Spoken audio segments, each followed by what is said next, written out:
I mean, I get that real men drive with 3 pedals, right? But this is not the third pedal that people talk about. Hi Autophiles, Subhash here with the Toyota Corolla Cross GR-S. Now I realize for such an important car, Autophiles has kind of ignored this model and the non-GR-S model since its inception. This is literally the car that saved Toyota in Malaysia from their rivals. See, for the longest time, Honda had the HR-V, Mazda had the CX-3 and the CX-5 base spec, I guess. Subaru had the XV. So you had all these smaller Japanese companies with this kind of product. A B going on C segment, SUV, crossover type thing. Not really an off-roader, just SUV styling. A little bit bigger than your B segment equivalent, but Toyota didn't have anything. And then they tried to bring in the CHR. It was priced at 150,000 and they stopped selling that pretty quickly when they realized that the demand wasn't there. And then the Corolla Cross came about and saved the day. They took back the top spot from Honda. They climbed back on top of the passenger car rankings in Malaysia, and now they're being bought over by BMW. But that's besides the point.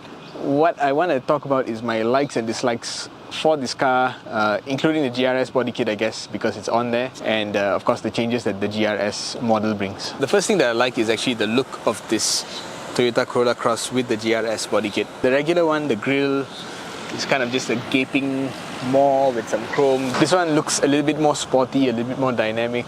I think it's a better look for the Corolla Cross, even though there's nothing really sporty about this car. The dual tone roof is also nice. Gives it this kind of panda look, but you can get this car in other colors. It also comes in a blue and a red. And yeah, the clear lenses at the back also are a giveaway. So you can tell that this is a GR-S model. Of course, there are GR Sport badges there and on the sides, fenders. And the bumpers are different. I think the only thing about the GR-S body kit that I found a bit strange was these things. What do they do? I don't know, probably nothing. But overall, I think it's a pretty good looking body kit, and it builds on the 1.8V, so that's the petrol model, not the hybrid model. Kind of brings it in line with the Fortuner, a little bit like the Land Cruiser as well, the new one. So yeah, good job lah. It's not just like some locally done job. It feels professionally done, and when you go inside you get some red stitching, you get some GR mats, a little power button with GR Sport on it. And in terms of drive, the steering feel is a little bit different and the suspension is a bit stiffer, but you don't really notice it. Doesn't really significantly change the way this car behaves. So overall, I like the look that this GR-S Corolla Cross comes with, and they didn't do too much to make it an undrivable, very sporty car. In fact, to me, it drives within 5% of the standard 1.8V. There's something to talk about. It's menacing looking. Overall, I kind of like it. It's a very minor like. Now on to something I dislike. And my first dislike is that this car really excels at nothing. That sounds a bit harsh, but it is true. Is it the most comfortable car in the segment? No, I think the XV is noticeably more comfortable than this. Is it the sportiest car in the segment? I actually think the Honda HR-V Turbo is a lot more dynamic to drive. I really don't think it's also the best build. I don't think it's the most fuel economical, especially in the petrol version. It's just a very better than average. In all those categories, it's not bad. The performance is actually okay. Fuel efficiency is actually okay. Everything's just okay. It's good. But it's not great. It's not like, you know, if someone asks me like, hey, what do you think about the Corolla Cross? I can say, oh, that car handles really well, or that car's really comfortable. There's nothing that this car is just absolutely bang on the best at. It's just good, and I don't like that. But we'll address that in the next point, which is my like. And what I like is that even though it doesn't really excel at anything, it's actually one of those cars that doesn't really need a gimmick to sell. All it has to do is be large and comfortable enough and practical enough and cheap enough and have a Toyota badge. Some may scoff at that idea, but actually there's nothing wrong with the car that, okay, this tailgate's slow, but there's nothing wrong with a car that just does what it's supposed to do without gimmicks. Big enough boot, just enough equipment to get you by. The looks are inoffensive. I don't think it's particularly good looking, but I don't think it's badly done. I mean, it's one of those cars that is just a car. This is what Malaysians wanted. They wanted an SUV shape. They wanted it below 140,000 ringgit. They wanted no gimmicks, no weird nonsense. Of course, the hybrid is a little bit of a gimmick, but it does deliver fuel efficiency. So in the petrol version especially, there's just, nothing that is extra. It's a Corolla. It is a Corolla. And if there's something that Corollas have been doing well over the years, it's delivering good value, no gimmicks, just motoring necessity and pleasure for owners for like decades, however long they want to run the car. It's basically a simple, easy car to live with. Yeah, there's nothing wrong with that. I like that. It's a refreshing point, to be honest. If someone asked me 5 years ago for a car recommendation in this category, almost every option I recommend would come with but you got to look out for, or something like that. So if I recommend a HRV, I would have to preface it by saying like, oh, but there's no air vents in the back, so look out for that. This is the old HRV I'm talking about. The XV, I'd have to say like, okay, after 5 years, look out for boxer engine wear and tear, which most people are not so aware of. And when the Corolla Cross came in, it's just blank. There's nothing stopping me from recommending a car like this to your average Joe. And I like that. If someone comes up to me and says, should I buy the Toyota Corolla Cross? I can wholeheartedly say yes. Except, this is where my dislike comes in. I've talked about this before, I think, I just haven't published it yet. My dislike is the Corolla Altis is a genuinely better car than this.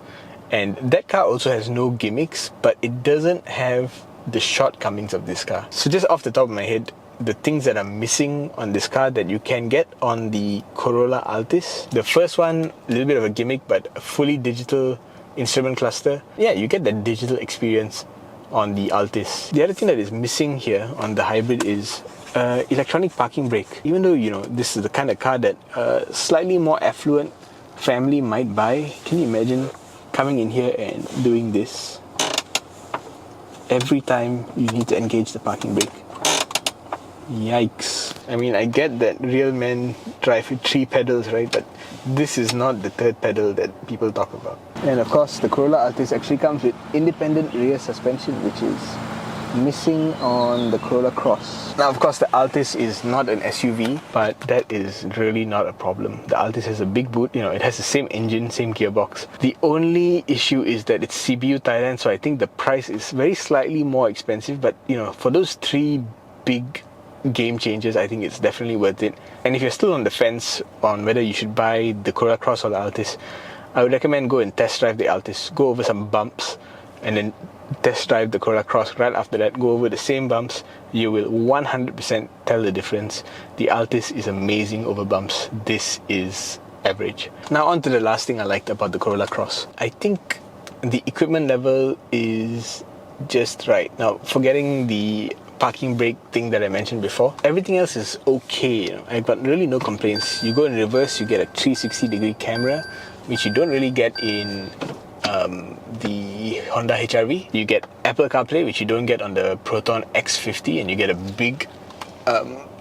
big enough rear seat capacity, which you also don't get on the X50. You get adaptive cruise control. You get a lot of airbags. On this GR model, you get some branding here and there. The whole time I was driving this, I got the feeling that this was, to the average person, the right amount of equipment for the price. Now, like I mentioned before, most Malaysians wanted a car below 140,000. Once you go above 150, you're really crossing into that CX-5 CR-V area. This car manages to cut away some of the excess from those kind of cars. You don't need 4-wheel drive. You don't need a bigger platform. You don't need a lot of the things that make those cars more expensive. They made the car almost as big, especially on the outside.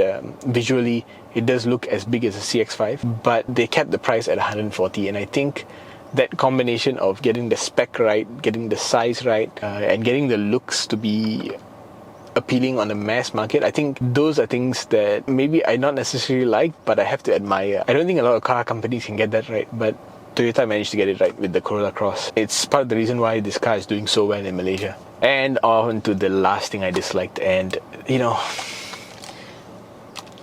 it comes down to the quality of the buttons and the general ASMR feel. I do the whole series of car ASMR, and while I was test driving this, I was editing the Cherry Tiggo 8 Pro ASMR video, and I was just remarking to my wife how expensive that cabin not only looks, but in the video while I was editing, the sounds that the car was making in the cabin, the buttons, the switchgear, everything just felt so expensive. And then I took this car to test the following day, and I wanted to do a sights and sounds, but then I realized I already had one published. It just didn't have the GR-S body kit and that start button, which is not worth reshooting a video for. So when I started just playing around with the buttons, I realized how cheap feeling everything was. Now, cheap may be the wrong word. I don't think this car was a cut cost product besides the rear suspension. But you know, like finding little gaps under plastic molding like this, and then the sound of the door closing without a thud but more of a what is that noise? Listen to that. It's not that it's bad, it's there's no sound to it, you know. If there's a sound at all, it's not, the sound is an afterthought. The main focus of all the buttons here is just to work well, but nothing sounds particularly good, except for the turn signal, which I found decent, quite pleasant. But yeah, besides that, the stocks I can kind of live with, but they're not the greatest. And it just takes a very long time to slowly open. And in a lot of cars nowadays, I'm starting to see, especially Chinese cars, starting to take it seriously. European cars have, of course, especially premium German cars, have been the benchmark for a while. Yeah, so it's kind of sad to see Japanese cars, especially this Japanese car, which is like your quintessential mass market Corolla that hits every segment. It's sad to see them lag behind so much in terms of feel. The dislike is that I think the switch gear and the overall feel of the Corolla Cross cabin is meh at best. It's just meh.